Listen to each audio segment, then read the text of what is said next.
ঠিক কিছুদিন আগেই গরমের তীব্রতা এবং কারেন্টের অত্যাচার মানুষের সীমানার বাইরে চলে গিয়েছিল। ফ্যান চলছিল না, কারেন্ট ছিল না, ঘরের ভেতরটা যেন আগুনের চুলা মনে হচ্ছিল। মানুষ তখন দৌড়াচ্ছিল ফ্যানের দোকানে, আইপিএসের দোকানে, আর গরিবেরা ছিল অসহায়।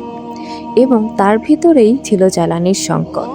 এই জ্বালানি সংকটের কারণে বিভিন্ন কৃষক তাদের জমিতে পানি দিতে পারেনি মেশিনের মাধ্যমে।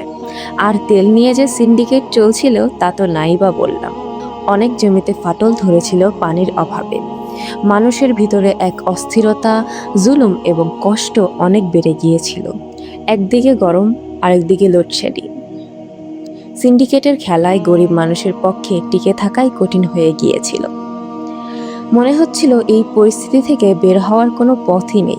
কিন্তু দেখুন, এই কঠিন পরিস্থিতির মধ্যেও আল্লাহ তাআলা বৃষ্টি দিয়ে, বাতাস দিয়ে, উত্তপ্ত আবহাওয়াকে শীতল করে দিয়ে আমাদেরকে আবারও রহমতের ছায়ায় রেখেছেন। মানুষের উপর যখন জুলুম বেড়ে যায়, তখন স্রষ্টা নিজে বান্দাদের পাশে দাঁড়ান। আবারও হয়তো প্রচণ্ড গরম এবং জ্বালানির সংকটের দোহাই দিয়ে ফ্যান ও আইপিএস ব্যবসায়ীরা রমরমা ব্যবসা করবে। কিন্তু এরই ভিতর একটা জিনিসই মনে পড়ে, সূরা আর রহমানের সেই রিপিট হওয়া আয়াত, فبأي آلاء ربكما تكذبان অতএব তোমরা উভয়ে তোমাদের পালনকর্তার কোন কোন অবদানকে অস্বীকার করবে?